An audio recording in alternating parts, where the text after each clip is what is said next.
everyone, welcome back to Beyond the Veil Tarot and Astrology. My name is Candice Marie. Thanks for joining me. I'll be your astrologer this week.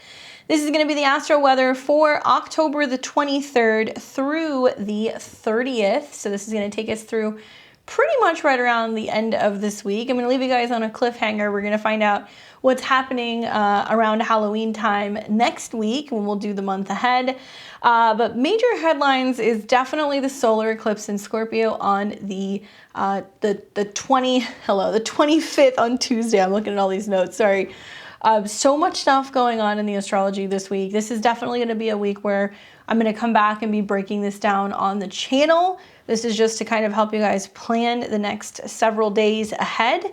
Let's go ahead and take a look at what's going on starting on October the 23rd. So if you guys are a part of my Sunday morning crew, good morning. Hopefully you guys are doing well. As you wake up, you're going to see that the moon is in Libra and the sun and Venus are in Scorpio. So big changes happening just right around the time of the eclipse. Basically, the sun and Venus are moving into the fixed water sign of Scorpio right around the same time. We've had a nice run the last couple of weeks, having both the sun and Venus in the sign of Libra, where they're very comfortable together, especially with all the trines that we've been seeing. So remember how I told you guys we get to the end of October and we see some turbulence? Well, we are here. The sun moving in the sign of Scorpio is going to shine a light on our shadow selves, things that we need to change and transform. It's where here in at least the northern hemisphere, fall becomes very visible, right? We're seeing things dying and kind of turning over. We've also got Venus moving into a Pluto-Mars related sign. So Venus is not as pleased when she is in the sign of Scorpio. She's in her fall.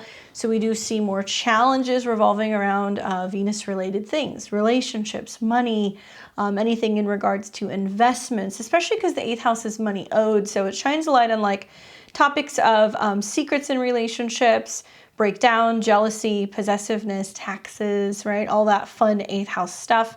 And the sun is very, very close to Venus. In fact, when we see the eclipse on Tuesday, the sun, moon, and Venus are all going to be in the same degrees. Now, if you guys haven't already seen my solar eclipse video, please check it out. I put those eclipses out early for you guys. There's the solar eclipse in Scorpio, and there is a lunar eclipse in Taurus video, so you guys don't have to wait. You can go ahead and check those out if you want. I take it through all 12 signs and tell you what you can expect.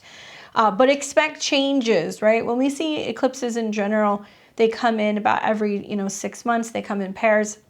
We see endings and beginnings. And this is the very first solar eclipse in Scorpio involving the South Node that we have seen in almost 20 years. So it's going to take us all the way back to, actually this set of eclipses goes to 1995, so even longer than that. But the North and the South Node come to the same placements about every 19-20 years. So you're going to want to be thinking back to what was going on in your life closer to the year 2000. There's going to be some similarities. And now that the North and South Node are in Taurus, in Scorpio, we are going to be seeing that this is the very first solar eclipse that we're going to be having in the sign of Scorpio since the nodes have changed signs. Now, last fall, we had a lunar eclipse in Taurus, but the true North and South Node had not moved into these signs. So basically, this is the first solar eclipse in Scorpio that we're going to really see what it can do. And my goodness, there is a lot going on. But sticking to, as you're watching this on Sunday, because the sun and Venus are ingressing, if you are a Taurus or a Libra rising, you're going to feel this change. And if you are a Scorpio, sun, moon, or rising, happy almost birthday season. If it's your birthday revolving around the next couple of days around this eclipse, really good time to get a reading because a lot is turning over for you in the year ahead. Solar or new moon birthdays. New moons or solar eclipses are generally very active years. It's a fresh new start. So you want to take a look at where that's happening in your birthday chart. This is also going to be balsamic moon. So this is right when the moon is coming into the new moon phase. So generally we see lots of crabbiness happening. So Sunday, Monday, right? It's not just like, oh, it's like Sunday, Monday blues. No, it's like there's some shift that's going on with these eclipses in Scorpio. I guess the positive thing that I see is that right before we have the eclipse, we are going to see Mercury in Libra that is forming a trine to Saturn in Aquarius.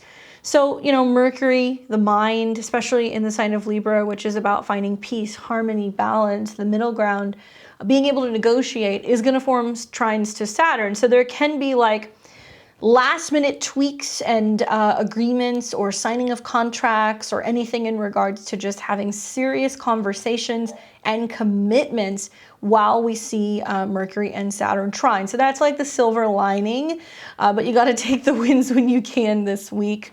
Beyond that, yeah, I mean, I think that this ingress is going to be heavily felt, especially as we're seeing both the Sun and Venus get very close to the South Node, which we will see over the next few weeks represents a sense of letting go, releasing, right? Okay, so that's pretty much Sunday in a nutshell. Nice little kind of peaceful day until we get to Monday and Tuesday when we start to see the eclipse energy set up. Now, still, the Sun and Venus will be moving side by side. You're going to see that for a number of days because we never really have Mercury or Venus too far away from the Sun. But then on the 24th, on Tuesday, the intensity kind of cranks up a little bit, and primarily because we're actually going to see that the moon in Libra is now starting to form squares to Pluto.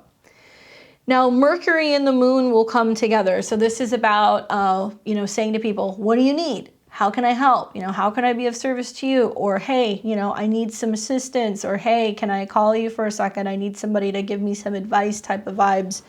So when we see the moon and Mercury come together, it's about emotional intelligence, our ability to support and listen and hear other people. But what I'm not digging is you'll see as we get into later in the day, that moon in Libra starts to lose the trine from Saturn, starts moving away from Mercury, and starts coming into a square with Pluto. So usually like the week leading up to eclipses in general is a little tense, but I look at this one and I'm like, wow, you know, if you're going to have your conversations, if you're going to reach out to somebody, if you're going to try to connect, like doing it Sunday and the early morning hours of Monday are the best, because as soon as we start seeing the moon come into that square with Pluto, come about, you know, 3-4 p.m. Pacific time on Monday, it starts getting a little bit intense. And this is especially true because the moon is coming into a closing phase, basically. So this is like the 3/4 square to Pluto. So by the time after the eclipse, we're getting planets that are coming into conjunction with Pluto. The moon's coming into conjunction with Pluto. We're gearing up for then the full moon. So this will represent the moon going into Capricorn at the end of this next week, some emotional change and transformation. Pluto rules Scorpio, as does Mars, so I'm keeping a close eye on what's going on with both of these planets. There is a lot going on. I mean, you know, now Pluto's direct, so when it comes to how we're dealing with power and power struggles and limitation and control, right, especially in regards to time, and also Mars in Gemini, which is about how we're asserting ourselves and communicating, both of these planets are doing some things. Pluto direct and Mars getting ready to station. So that retrograde's coming in at the end of the week. But yeah, moon square Pluto does bring up lots of emotional turmoil, intensity. And I could see like Mercury and the moon in Libra is where we're really needing to like learn how to hold space for other people and like be a team player and mediate and find the middle ground and kind of help others. And it's going to be really difficult to do that while a lot of people are going through their crisis. I mean, people don't realize always that Scorpio energy isn't like what it's made out to be in the mainstream. A lot of people are like, oh, it's sexy and it's sexual and it's like taboo. And like, yeah, okay, Scorpio does have connections to that energy, but Scorpio is also about something that is a crisis that can be scary or painful or difficult to deal with, or something we don't want to acknowledge, something we don't want to open up to. That we have to kind of deal with in order to be able to tend to a wound or heal. In the midst of the Sun and Venus, you know, hanging out in the sign of Scorpio, you'll see this actually from the very first day that it moves in on the 23rd, but these two planets are also in conjunct Jupiter. So we've got Sun, Venus in Scorpio, which is like afraid of opening. It's a darker side of Venus. It does kind of show where there can be pain and pleasure, where there is opportunity to go deeper into intimacy, but it does require us to be honest with ourselves and to be transparent with other people, especially when it comes to money, joint resources, taxes, our true motive. You know, I think it's really important throughout these eclipses that we're being honest about what our motives are, and where we can have a tendency to sometimes unconsciously or consciously manipulate other people and take advantage of situations. So the Sun-Venus conjunction usually is pretty sweet, but in Scorpio, it's got like this more kind of darker Pluto side, where it's dealing with the darker side of love, relationships, power, right? Drama, manipulation, and it's going to in conjunct Jupiter in Aries, which is going to magnify the whole situation. So a little uncomfortable because of those as well. Jupiter is retrograde. It's getting ready to drop back down into Pisces. But long story short, you know, Tuesday is, going into Tuesday is going to be an uncomfortable day, Monday and Tuesday. So watch for this emotional breakdown, because that moon in Libra wants us to focus on partnerships, but Pluto is basically going to say, oh, I'm going to threaten the ability to feel safe and secure, or, you know, I'm going to bring up some really difficult turmoil. You know, Mars or Pluto squares in general, I say that because Mars is the energy that we see with squares. It represents the need to like fight something or push something too far, or it puts you in a situation where you have to react or you have to respond.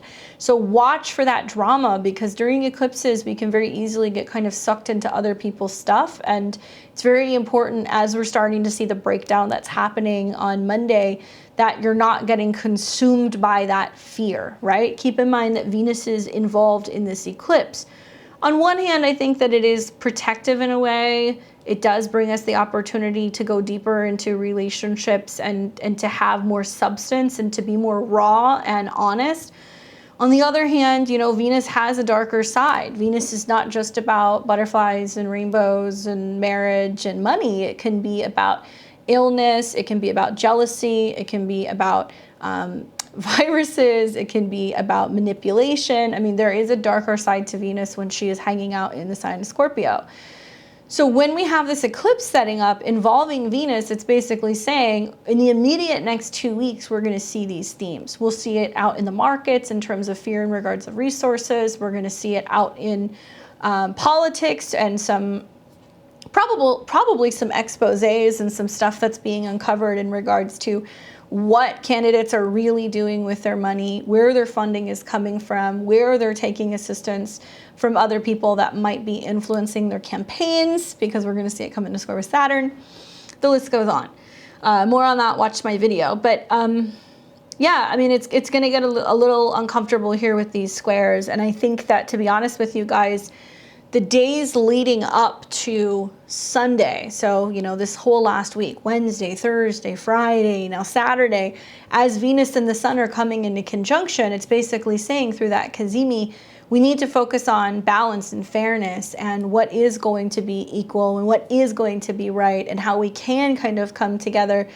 And I think that in moments of crisis, that's when we really kind of realize like who our true friends are, or who our true reliable partners can be, and whether or not we're going to rise to the occasion and make the changes that we need to make in the face of some of these challenges that will ultimately come with eclipses. So then this leads us to Tuesday. This is the big day, and this is when we are going to have the eclipse in Scorpio. It will be at 2 degrees of Scorpio, so it's going to be happening in the early morning here on the Pacific coast, somewhere around the I think 3:30 hour, I don't remember exactly. And that's when the sun and the moon come together. So this is a new moon, right? But the energy of solar eclipses are kind of like anything goes. It's a wild card. We never really know what direction things are going to go in. I always tell my clients, you know, during eclipses, it's like, you know, sometimes making that long distance trip isn't ideal. Sometimes making that big decision to buy a house or separate or, you know, quit your job. I mean, there are energies that are being hidden and being eclipsed out that we do not see. So take that into consideration if you have anything really important planned for Tuesday. It's a day that I would just be really observant and more aware of the energy, especially if you have anything between 0 and I would say 4 degrees of the fixed sign. So specifically Scorpio, sun, moon, or rising, 0 to 4 degrees, or any other personal planets in Scorpio, you're going to have an eclipse on that planet. If you have planets 0 to 4 degrees of Leo, Taurus, or Aquarius, you will feel this as well.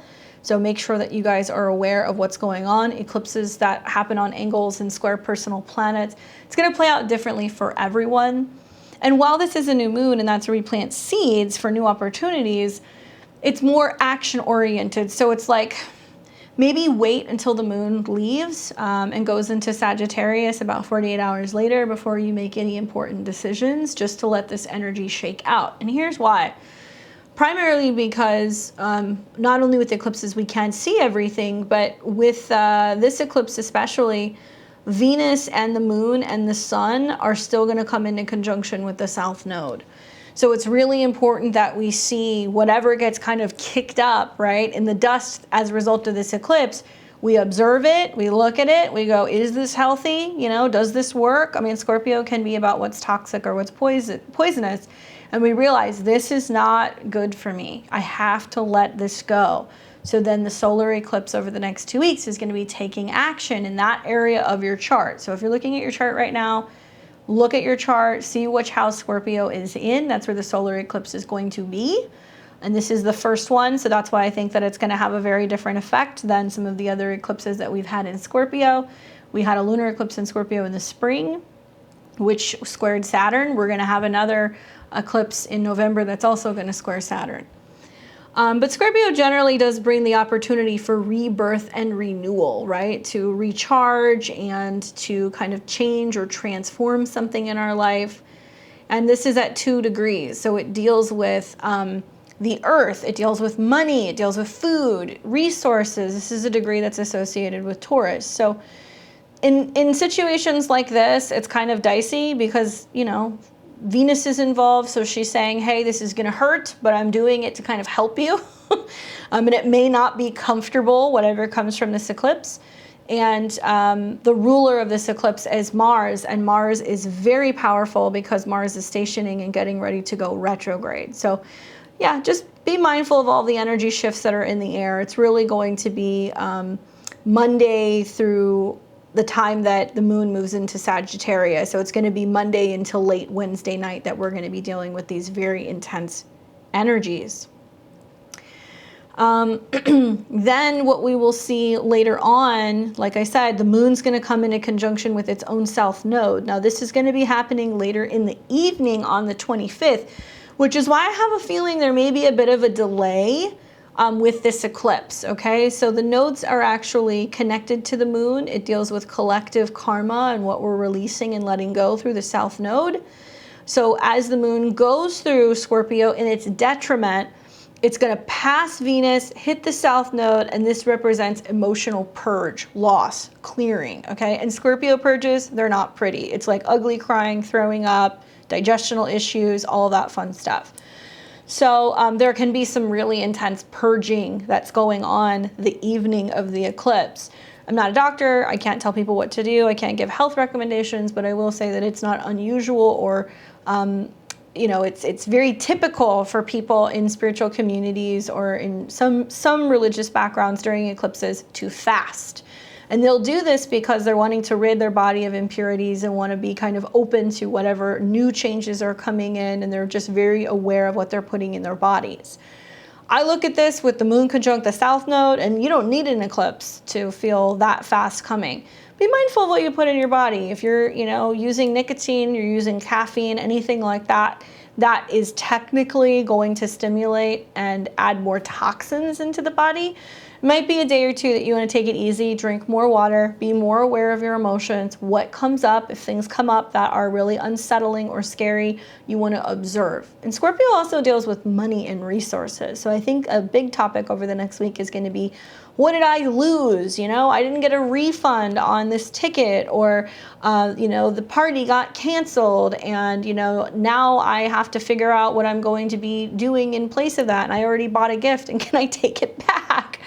You know, people who are having fears in regards to what's going on with the markets, people who are having fears or jealousy or things coming up in terms of relationships and whether or not they feel safe in relationships. As some of this drama comes up with the eclipse, observe. That's what the best recommendation I can make for you guys.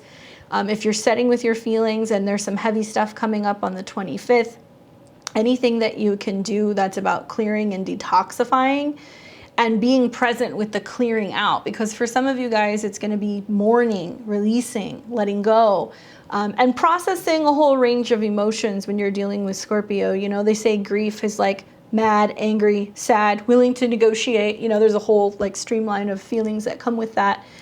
When you wake up in the morning on the 26th and the moon has started to leave the south node and it's getting further away, in theory, it would be getting easier, but smack dab first thing in the morning, then we're going to see the moon leave the south node, oppose Uranus. So it's very emotionally unsettling. It's feeling like what's being taken away. We're having those intense feelings of cravings and not feeling comfortable being in our body. Our nervous systems get kind of shaken up.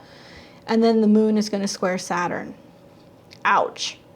So as much as I want to say, oh, it's going to get easier, no, it's like we're still coping, or some of us are still reeling from whatever happened with the eclipse. For some of us, it may not actually hit us until the 26th itself. So 25th, 26th, take it easy. Be mindful of your environment. Be mindful of what you're around. I feel like because the moon deals with the masses, there just might be more grief, anger, fear, hostility, sadness kind of going around, and there's some breakdown that's happening because this isn't a financial sign.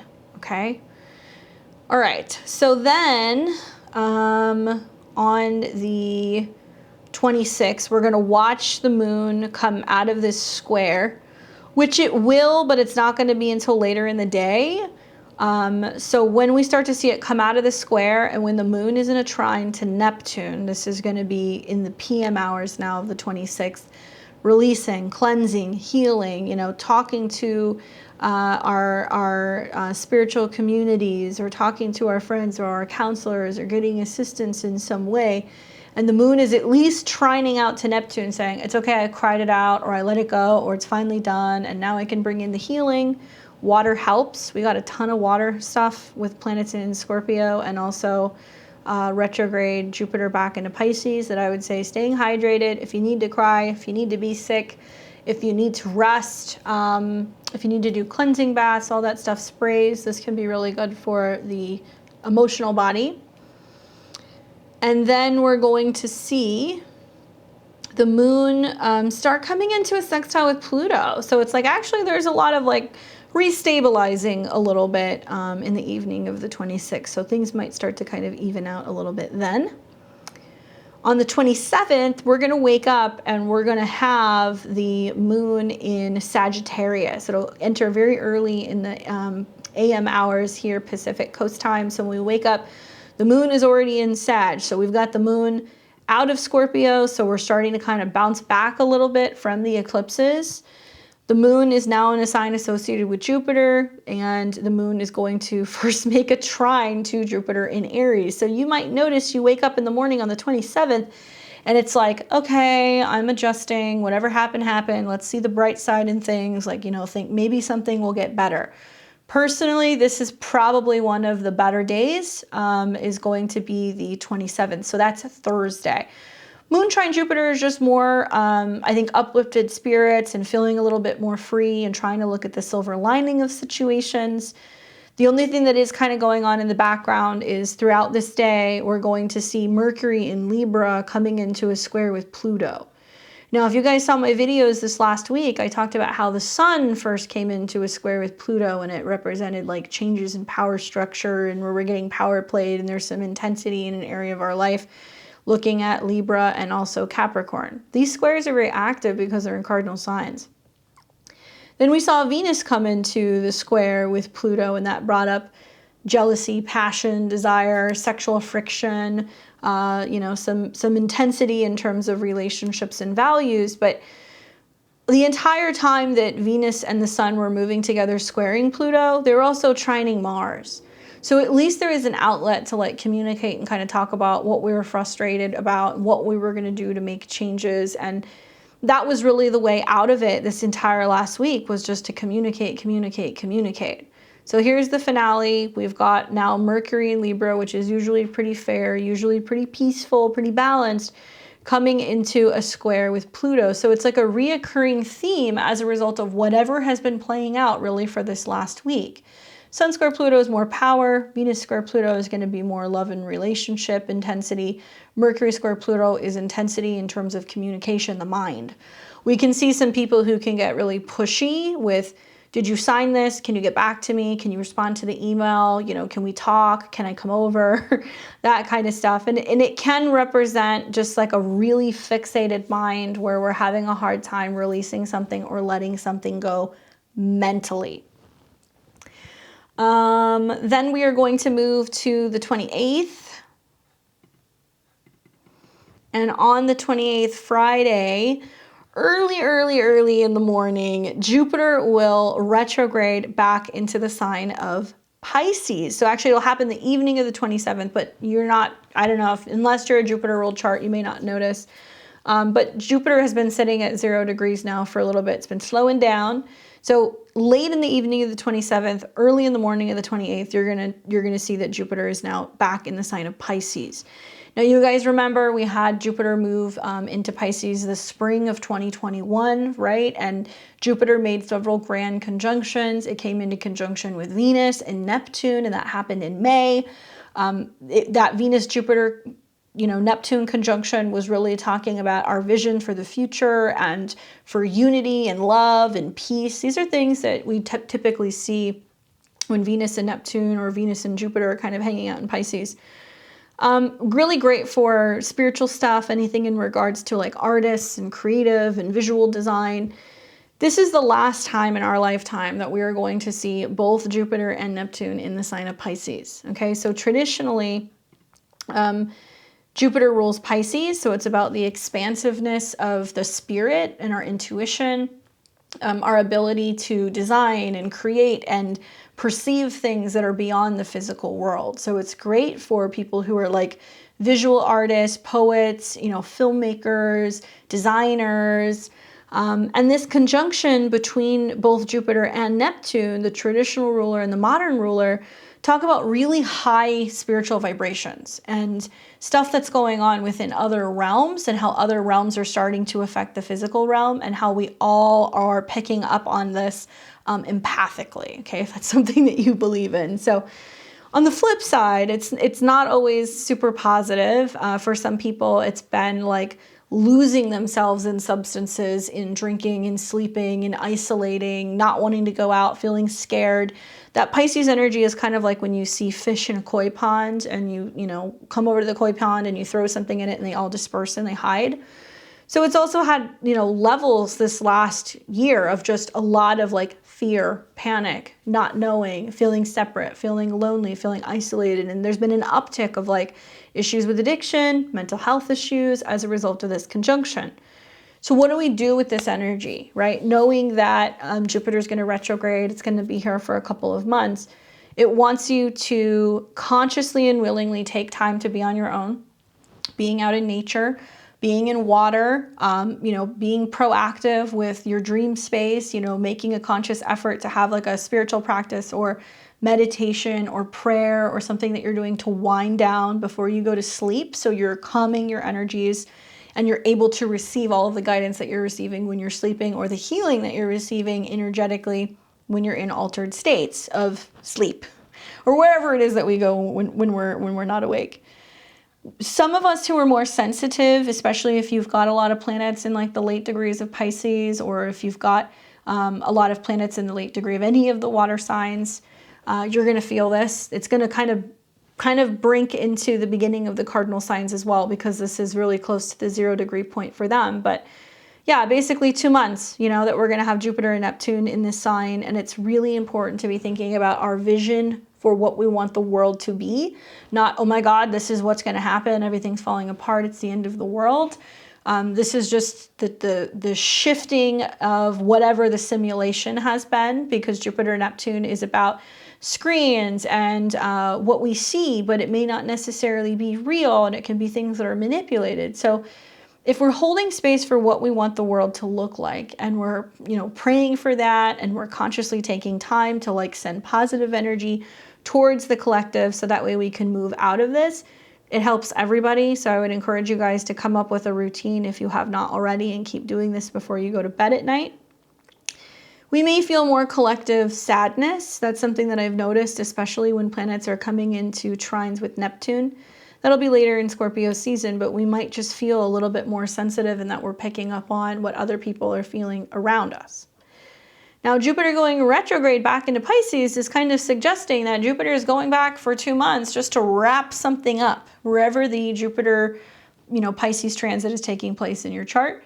Like I said, it requires a little bit of faith. So you want to take a look at where Pisces is. Even though Jupiter will only retrograde back to 28 degrees, still it's going to be in the same sign technically as Neptune. They're going to be about 5 or 6 degrees away, because Jupiter's only going to go back to about 28 degrees. Those of you guys who are Sag rising, Pisces rising, you guys are going to feel this the most, because that is your chart ruler. I'm going to talk to you in a minute about where all these retrogrades are going, so don't worry. And yeah, I would just say try to hold space wherever, you know, that conjunction is taking place in your chart, for the vision for the future, having faith. Like, it's really important that you're doing that, because it'll only be there for 2 more months before Jupiter goes back into Aries, and that'll be later at the end of December. And then the week kind of wraps up with, oops, going too far ahead, sorry guys. The 29th, we've got the moon that will be moving into Capricorn. There we go, on the 29th.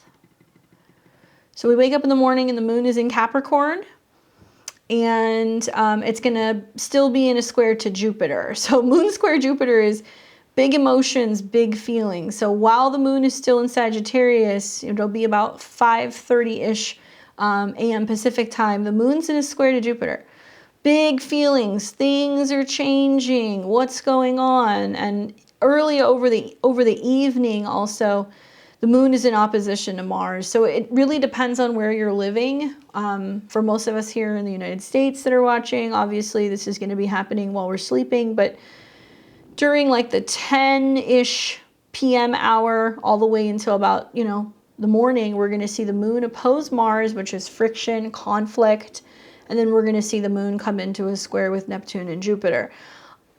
I'm not crazy about making this assumption, but I'm going to assume, just looking at this, that on the evening of the 28th, there's some kind of big news in regards to some kind of global conflict. Moon opposed Mars is like, did you hear the news? Like, you know, this happened between these 2 countries, or this person was dealing with a rocket, Mars, or something in regards to gases, especially with the moon in a square to Jupiter and Neptune. So that's something to watch for the evening of the 28th. We might wake up to that news on the 29th, when the moon goes into Capricorn, and then it's starting to come out of the square with Jupiter. Okay, so moon square Jupiter, big feelings on the 29th when we wake up in the morning.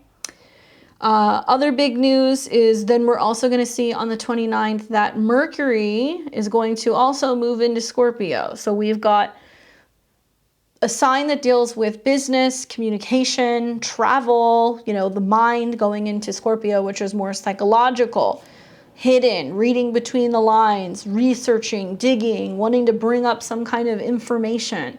So we've got quite a few planets in Scorpio. In this next week, they're heading for conjunctions to the South Node. So that still does suggest that even beyond this week, we're still kind of feeling some of the fallout from this solar eclipse. You guys want to remember that, you know, when planets cross degrees relating to eclipses, things happen, okay? So if you think back in the spring, we had an eclipse that was taking place in Taurus, and, you know, Venus is going to trigger that on Halloween. We're also going to see the sun that's then going to trigger that on the 2nd.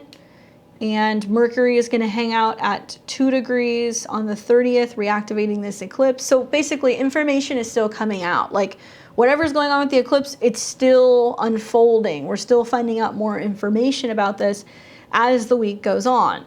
So clear into next week, we're seeing lots of activations with eclipses. It's probably going to be something I'm going to talk to you guys about then, so I'll hold off on that. But Mercury entering into Scorpio is definitely more of like your spidey senses kind of kicking in, more intuition kind of kicking in. And it's interesting to me that we've got the sun sandwiched between Venus and Mercury. And the sun is like, what is our goal? What direction are we going in? What are we highlighting? So look at where Scorpio is in your chart. The sun is going there. It's highlighting something. And you've got that sandwich between Venus and Mercury, which is like, oh, this doesn't feel good. Okay, let's talk about it. Oh, I don't think this is working. I got to let it go. Okay, how does that make you feel? Because Scorpio is a water sign, so it does deal with emotions. There's a lot of processing and talking about what fears we have, what's breaking down, what needs to go. I would say get comfortable with that conversation. Get comfortable with it, because there's going to be a lot of that over the next month. I'm especially liking on the 30th, at the very least, you know, the moon in Capricorn, it's doing some work. You've got the moon that is moving through Capricorn, and it's still making sextiles to all these planets in Scorpio. And it's getting closer and closer to Pluto. So it will actually be, it looks like on the evening of the 30th, if I'm correct here, that the moon is coming into conjunction with Pluto. Yeah, it's going to be happening in the later hours, but interesting. I mean, just in time for Halloween, some moon Pluto stuff, definitely some scary stuff going on over the weekend. But I could see this as being like, yeah, let's talk about what didn't work, or let's talk about what fell apart or what broke down. Okay, and then finally on the 30th, I'm all over the place. Sorry guys, there's a lot going on. Finally on the 30th, something else that I noticed is Mars is going to be going retrograde, and that's a little scary. So Mars in Gemini, you know, obviously I've been kind of prepping you guys. I did a video about the Mars through the signs in the sign of Gemini for all 12 signs. You can check that video out. I'm doing a follow-up this week, so I'm going to follow up and talk about the retrograde itself and talk about that period throughout history. And we're going to do a Jupiter retrograde as well, and kind of recap what's happened since Jupiter went into Aries and now that it's back. So you guys will get part 2s of that this week. But you know, Mars is going to be retrograde until mid-January. It's the ruler of the sun. So when the sun is in Scorpio, we really need to be paying attention to what's going on with Pluto and what's going on with Mars. And so you're going to see something interesting that's going to happen when the moon gets really close to Pluto. It's also going to be in conjuncting Mars, and this will be in the later hours on the 30th. It's kind of like, this isn't working. Okay, it's time to change direction. Like, you know, this is falling apart and this doesn't feel good. Okay, so how do we fix it? So there's some working together with the yods that are setting up here between Scorpio and Capricorn, pointing in the direction of Mars going retrograde in Gemini, saying, how can we rework how we communicate? How do we rework what we're thinking, right? So it's still building off of those lessons that we learned through Libra season. But yeah, Mars going retrograde, you know, will be several months between now and mid-January of Mars-related things being more challenging. So issues in regards to our energy levels. You know, we're not going to have as much drive or motivation. We're going to feel a little bit more run down. Issues also with social media, communication, traveling, driving, documents. These are all Mars and Libra things. Excuse me, Mars and Gemini things. And Mars will be in an extended square to both Jupiter and Neptune. okay? So Jupiter and Neptune are retrograde, but it's within, you know, between 2 and 4 degrees of a square. I've thought for some time that, you know, Mars in Gemini is going to be about social media. It's about our ability to communicate, express, share information. And when Mars goes retrograde and it's in a extended square to these two planets, it's going to be about manipulation, truths coming out, anything in regards to something being exposed. You know, traditionally when we're looking at themes of Mars square Neptune, we see issues with like conflict, over gossip, slander, oppression of specific groups or ethnicities or religions, deception, lies, and misinformation. And that may not apply to everybody. This is just more generally in the world. But I think on a personal level, when we look at Mars square Neptune, there can be reminiscing, reflecting on the past, you know, us having hurt people or being hurt in the past comes up. We feel feelings of guilt or shame. We can feel lost or confused. And the truth is that it's really important to be mindful of where you're getting your information. Be careful of how you're communicating and how what you're saying is coming across. Don't be resharing things or talking about things unless you actually have factual information. And give yourself more time to rest, gain clarity, and try to diffuse arguments or conflict, okay? Because it's going to be in the air. I feel like with all of these inconjuncts happening, it's really going to take until the better part of like maybe Sag season for us to start working through and seeing the bigger picture of what this Mars retrograde is about. So just keep in mind, if you are a Mars ruled chart, so if you are an Aries or a Scorpio rising, when Mars goes retrograde, you're definitely going to feel this a lot more. Be mindful of your actions, be mindful of your communication and your motivations and how you're dealing with other people. If you are a Gemini, sun, moon, or rising, okay? Very important, especially if you have planets around 25 degrees. So if you've got something at 24, 25, 26 degrees of Gemini, sun, moon, or rising, the day that the retrograde starts, it can be something very significant. I'm going to go through this through the 12 signs just so you know. But yeah, if it's like on your sun, you can be more accident prone, or you might feel a little bit more heated, or you might be more prone to like cuts or you know, accidents or things like that, fevers. If it's on your moon, it can definitely deal with changes in terms of your emotions and your home and stuff in regards to domestic stuff. If it's on your ascendant, a Mars retrograde on your ascendant is really important to watch because it's going to somehow physically affect your body, your energy levels, and your motivation. Being that it's square Neptune, there's clarity issues, okay? When we see mutable squares in general, also, you know, this talks about issues in regards to our philosophy and our belief system. So looking at Mars having a square to Jupiter and Neptune, is it like, you know, what do you really believe in?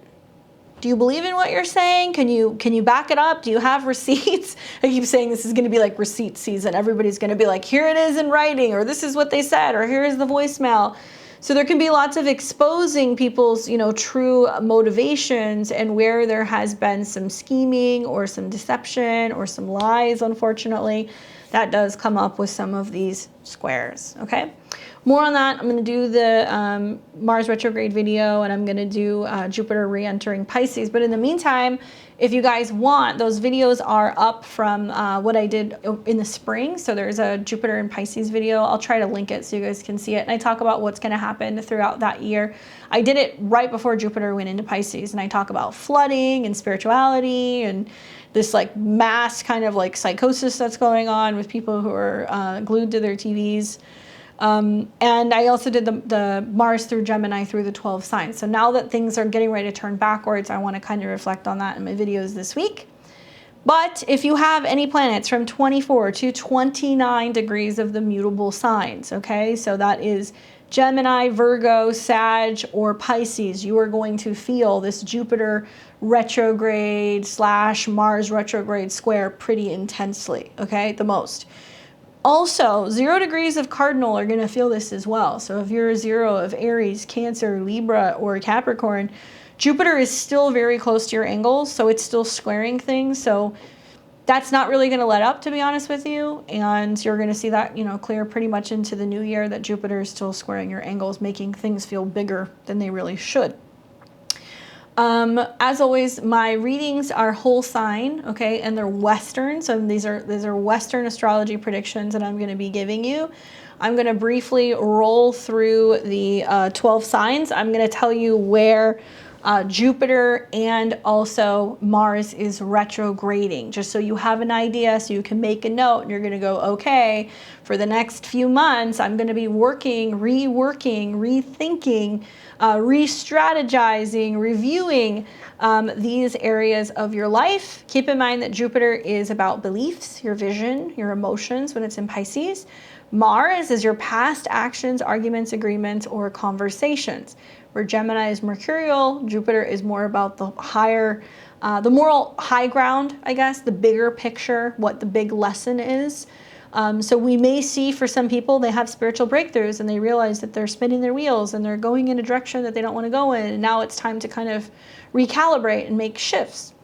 So these aren't all bad. It's not all going to be about, you know, conflict and manipulation for everyone. Sometimes the Mars square Neptune is about really asking yourself, like, you know, am I fighting or getting involved with or pursuing something that is really a part of my belief system? You know, am I getting involved in something because the masses are doing it? Am I being misled? Do I need to really focus on my own desires and my own sense of direction? And I believe that when Mars retrogrades and it comes into trines with Saturn again, which I think we're going to see closer to Sagittarius season, we're going to start to see the bigger picture unfold. Okay? All right, so let me roll through this. I'm going to just tell you guys, because I'm going to take you physically through the signs when I do the videos. So I'm not going to do the visual right now because I really want to get into it when I do the videos this week. So for Aries and Aries rising, okay, so you have got Jupiter that will be going retrograde through your 12th house, having you revisit, review your faith, your belief systems, in some cases traveling back somewhere, learning something, completing a program. It's also like about some shift going on with your faith where you're wrapping something up right before you go into a new phase when Jupiter comes back into your sign in the new year, okay? And Mars will be going retrograde in Gemini, and that will be in your 3rd house, okay? So this is going to be primarily for you, really important because Mars rules your chart, rethinking how you communicate, whether or not you're making changes in how you communicate, what you're learning, where you're traveling to, and how you're able to like share with other people. So there can be changes going on with media, there can be changes going on with languages, changes going on with what you're learning, okay? All right. For Taurus and Taurus rising, you've got Jupiter going retrograde. This will be going through your 11th house. So it's bringing back friends from the past, having you rethink about your goals and what your dreams are and what you're actually, you know, creating in your life in terms of your collaborations with other people. So there can be really positive things that can happen with these people coming back into your life. You may rejoin groups or communities. That's something else that might happen for you as well.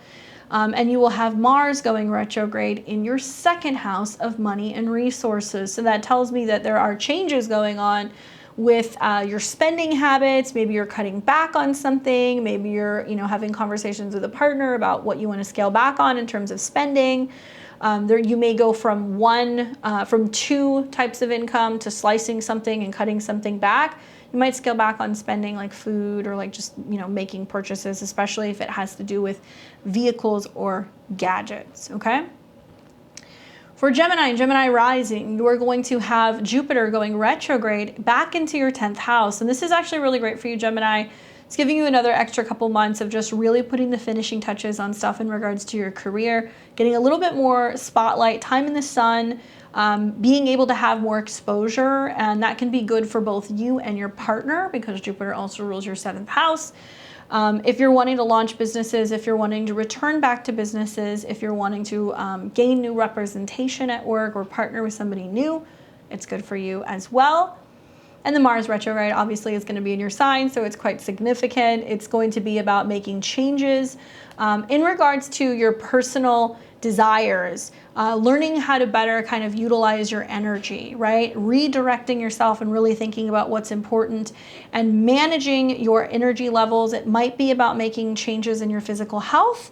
May also be about making changes in terms of your frustration. If you're dealing with some frustration or some anger, you might be looking for an outlet and becoming more physically active. For Cancer and Cancer rising, you're going to have Jupiter going retrograde back into your 9th house. Now, this is wonderful because Pisces is a sister sign. It's another water sign, so it's really great for you and Scorpio. But Jupiter is very happy in the 9th house. So I feel like this is kind of saying to you, the faith is coming back, you're starting to believe in something again, you're seeing a sense of good luck that's really opening for you. Maybe you're finishing a degree, you're reconnecting with a mentor, maybe you're going through a training program, maybe you're completing something. It can also be about traveling and going somewhere that you have been in the past and like reconnecting with your belief systems. Some of you guys will go back to school, some of you guys will go back to church. It really depends on how it works out for you. But Jupiter in this house with Neptune, I feel like is helping you bring the faith back and getting assistance from counselors or like gurus to help you kind of better strategize what direction you're going in. And Mars will go retrograde through your 12th house. And that's a bit challenging because it's going to have you kind of feeling like you want to hide out. There can be internal frustrations that are coming up, realizing that you need to deal with anger. It could create some sleep disturbances and some issues with that as well. Mars going retrograde, I think, is about you re-strategizing what direction you're going in with your career. Some of you guys will have the opportunity to be working in a private office space. Some of you guys are going to be working with people abroad.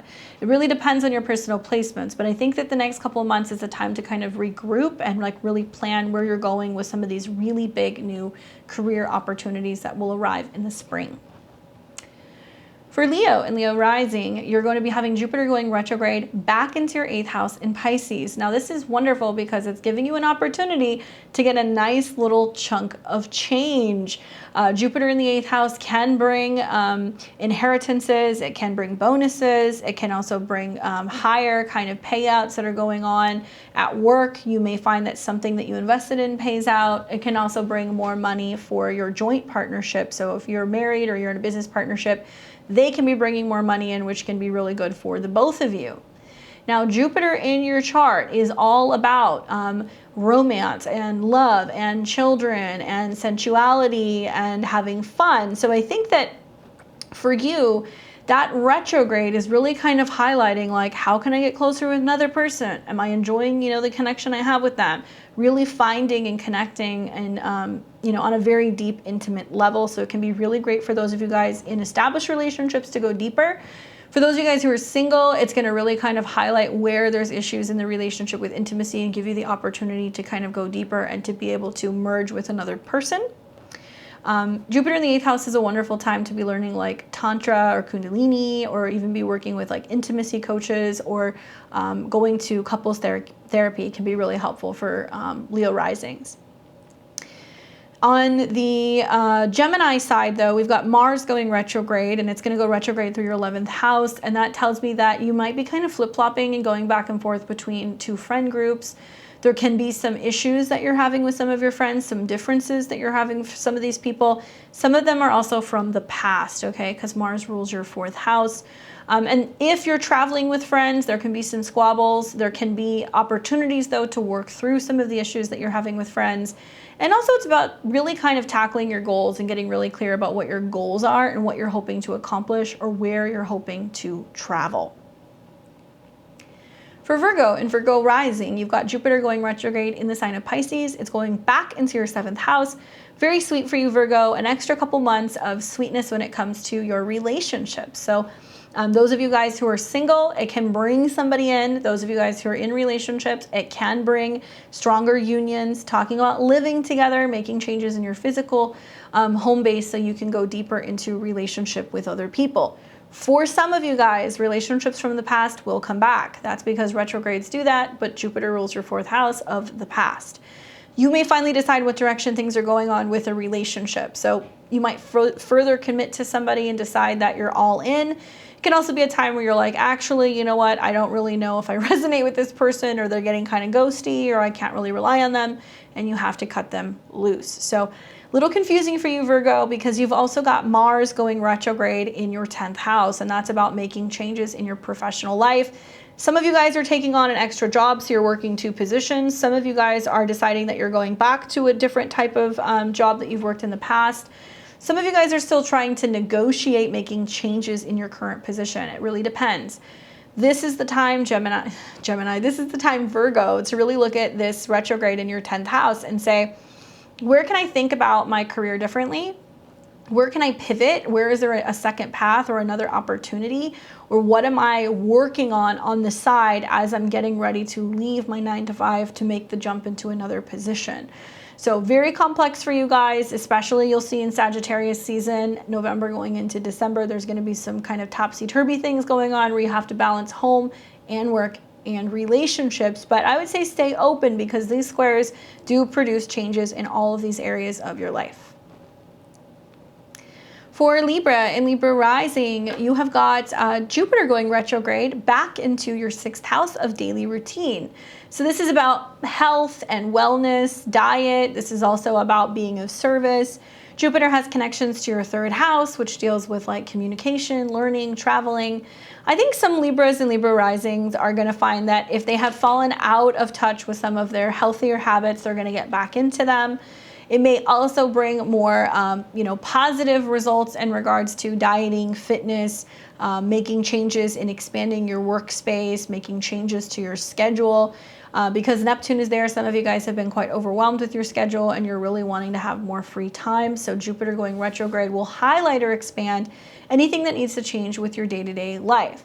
It can bring more positive interactions, though, with coworkers. It can bring more assistance and new healthcare providers, and also a lot more sweet time with your pets. Then we've got Mars going retrograde in your 9th house of Gemini. So that retrograde is going to be interesting, because for some Libras, really, I would just say you just want to slow down. You know, you've got trines that will be happening to either your sun, moon, or rising, so it's positive for you. But slow down, don't rush. This is a time to really think everything through. If you are thinking about traveling, double and triple check all the dates. Make sure you have stuff that's refundable, and do not be surprised if you have some changes that are going on with your travel plans over the next few weeks, especially going into Sagittarius season. Some of you guys might finally decide to go back to school, complete a program, get a degree, start teaching, go back to teaching, or you're going to think about visiting a place that you have visited in the past and you're going to be drawn there. Mars rules your 7th house of relationships, so there can be a sense of having a conversation with partners about the bigger picture and where you see life going, or where you see a relationship going. For Scorpio and Scorpio rising, we have got Jupiter going retrograde back into your 5th house. This is in Pisces, so it's a sister sign, so it's good for you, Scorpio. 2 months of having a little bit more extra sweetness, romance, fun that's going on in your love life. So those of you guys who are hoping to meet somebody, it's great. The stars are aligning with Jupiter in your 5th house, making it possible for you to find more romance, bringing all kinds of people in with all these planets in your sign. Those of you guys who are hoping to hear I love you, if you are hoping to launch a personal project or your own business, if you're thinking about having more time with your children or getting pregnant, Jupiter going into your 5th house can definitely do that for you, and it's just going to bring more sweetness and togetherness with someone that you love. And if you're single, keep your eyes open, because between that transit and eclipses in your 7th house, likely there can be very significant people who are showing up in your life. Now you've got Mars that's going retrograde in your 8th house, Scorpio, and this is where things get a little dicey, because Mars rules your chart. Mars in Gemini is mental, right? It's communication and it's mental. So as it's going retrograde through your 8th house, you really want to make sure that the way that you're communicating with other people is clear, direct, and honest. Mars going retrograde in the 8th talks about something changing in terms of your psychological connections to other people, so you can be really kind of tuning into what you need to heal, especially if it's on a psychological or on a sexual level. It can bring some challenges or disruptions in terms of joint resources. So there can be some conflict that's going on, sorting out through a tax issue or money issues, or a romantic issue with another person. Because Mars deals with passion and sex and desire, you know, I'm seeing that square to Neptune, and like there's like a little bit of confusion with what you want and what you really get in relationships, and like whether or not all of the romance and like all of the sweetness is enough to keep you in a union.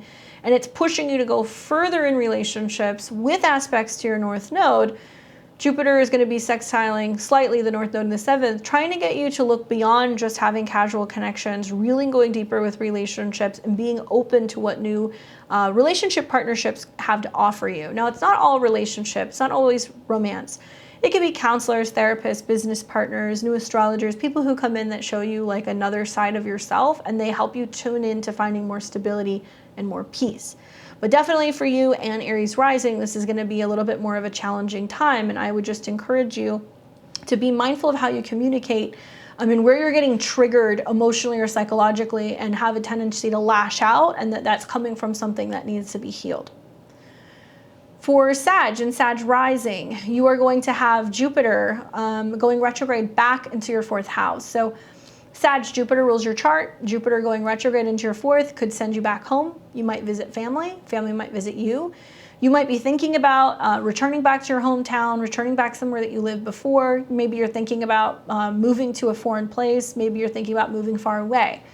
Regardless, your home and your emotional self is expanding over the next couple of months. And it can give you an opportunity to connect with family and heal stuff. Jupiter and Neptune being in your 4th house makes me feel like you're reminiscing and you're thinking about the past a lot, and it's hard for you to let go of the past or a particular home space or place. Some of you guys may travel there to kind of get closure through that and work through some of that stuff. You might spend more time with one of your parents. More specifically, you might be seeing that you're spending a lot more time with the mother side of the family. Some of you guys will move and also expand your home. Now, with Mars going retrograde through your 7th house, Sag, this is a little challenging because the 7th house deals with other people and it's about relationships. And Mars rules your natal 12th house. It also rules your 5th house. So for some of you guys, there's a lot of playing out some challenging dynamics in relationships. Now, Mars retrograde can bring people from the past back. It is possible.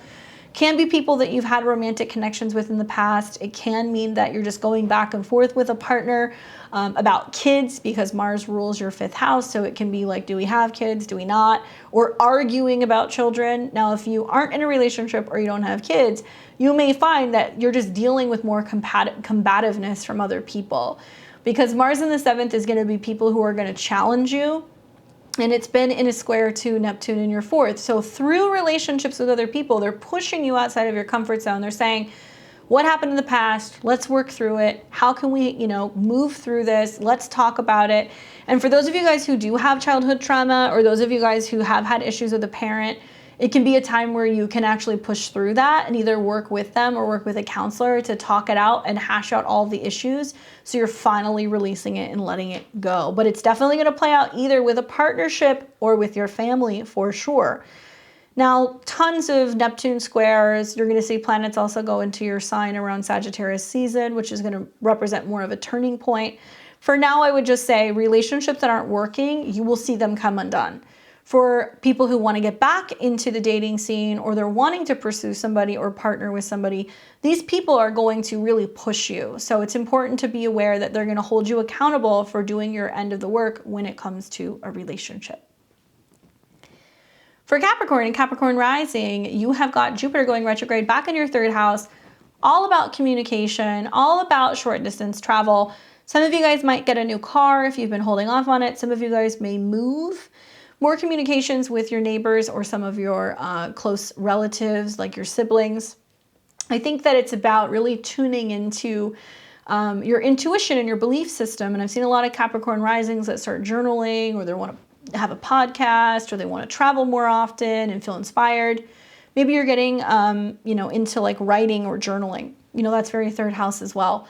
Jupiter does rule your 12th, so it is about your subconscious. So I can see this about some of you guys wanting to journal your dreams. Some of you guys are learning tarot. Some of you guys are wanting to learn languages so that way you can travel and you can adapt better and communicate. Regardless, this is all giving you the opportunity to communicate better, express your feelings better, and also really kind of tune into your intuition. You've got Mars that's going retrograde in Gemini, and that's going to be going retrograde in your 6th house. So this is like saying, where do we make changes in your schedule? Where do you work 2 jobs? Maybe let one go. Where do you focus on getting like better organized, especially in the home base? And you might have to change your schedule to do that. You might have to hire some help or some assistance to do that. Some of you guys are going to need to hire employees, hire organizers, hire cleaners, hire movers, or personal assistants. That's just the way that it goes.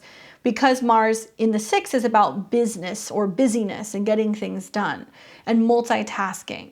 Now, Mars rules your 4th house of home and family, so if you have to move or you have a family member that's moving, you might have to help them or you might need to find some assistance.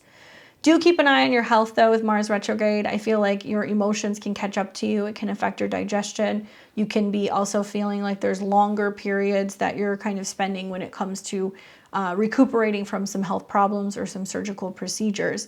For Capricorn risings and Gemini risings, you guys are the ones that I would say be very careful when it comes to your health, because this retrograde can definitely affect that very significantly. If you're adapting to a new gym or a new routine or something new in terms of machines, just take your time. There's no need to rush. Because of the squares that I'm going to see to your 3rd house, you're more prone to accidents and also having injuries with your hands or your feet. So be very careful. For Aquarius and Aquarius rising, you've got Jupiter going retrograde back in your 2nd house, bringing you opportunities for more wealth and abundance. You might see, a little bit of an uptick in terms of spending, but you're also going to have money that's coming in. Be mindful that Jupiter and Neptune is like, where did the money go? So it's coming in, but you're like, what did I spend it on? Or I have all of these different subscriptions and I didn't even realize it. Or I'm spending how much on my utilities? So you need to be more aware of what you're spending, not just what money is coming in.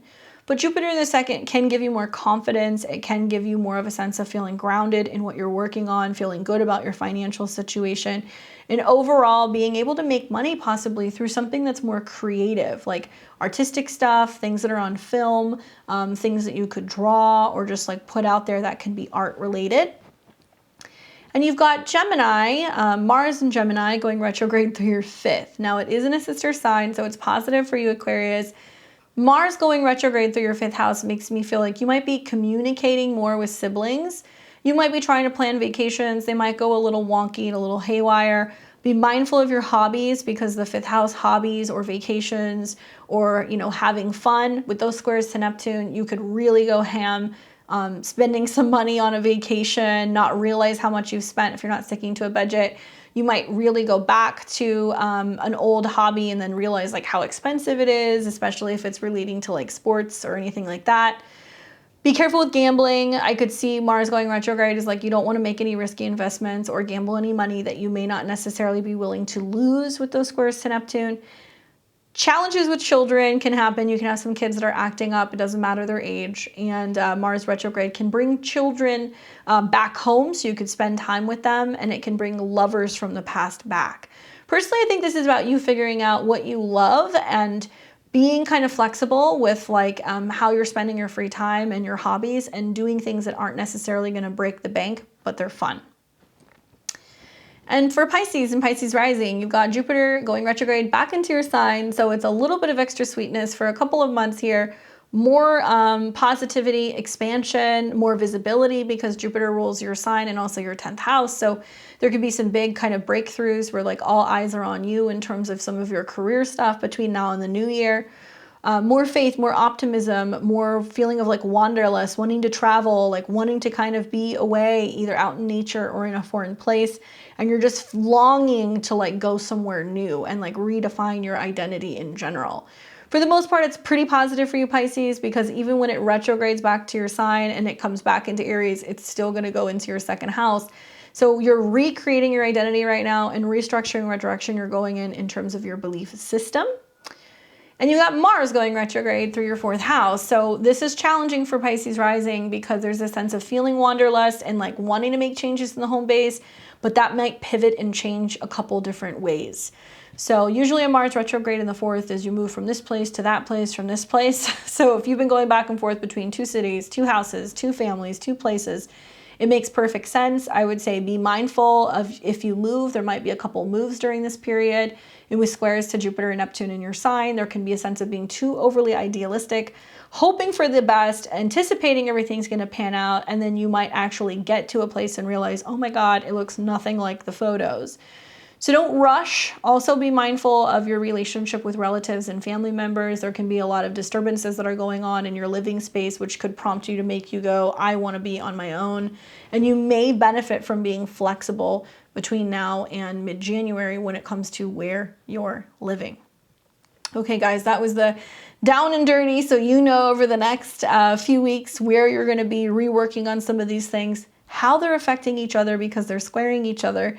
Stay tuned for those videos that I'm going to do over this next week. We're going to go deep into both of these retrogrades, and I'm going to talk to you a little bit more about things that I have observed. New this week on the channel, we're going to be doing tarot on Saturday. So join me on Saturday night for live tarot readings. That's going to be 7 p.m. Pacific, 10 p.m. Eastern, all by donation. You can sign up in advance if you go to the link that I post on the community tab, and you can ensure that you get a reading. If you want to join my memberships or donate, if you like this channel and you like the content, I would appreciate it. You guys are so awesome, you know, whether it's donations, memberships, or just leaving comments and leaving me a thumbs up. We've seen so much growth in the channel. It's crazy. We're going to hit 10,000 subscribers soon, which was my goal before the end of 2023. Looks like we might just make that happen. So do me a favor, sharing is caring. So share this with other people if you think they would benefit from it. If you like my horoscopes, if you like my content, any of that stuff, give me a thumbs up, leave me a comment, especially if you're a new viewer. I'd love to hear where you're tuning in from. Drop a comment and say hello. If you want to book a reading with me, you may do so by clicking the links down here. If you go to beyondtheveiltarot.com, it'll take you to my website. I have a live calendar so you can see when I have availability. I am pretty much almost completely booked up until January. I think there's maybe a few spots that are left there. I opened and moved some stuff around. So if you want to get a reading before the end of the year, make sure you check that out so you can get on my schedule. Otherwise, every Saturday I'm doing live readings. So even if I'm booked out, you can join me and you can get a affordable reading live on YouTube. And be sure to check out the Midheaven podcast, which comes out every Monday with myself and my partner in crime, Mike, the Peace Dealer. We've always got new stuff that's coming out. We're talking about current events and astrology, and it's always a good time. All right, guys, good luck. Happy solar eclipse. Let me know, how does it pan out for you? I would love to hear more, and I'm wishing everybody the best this week. You guys enjoy. I'll see you soon. Take care.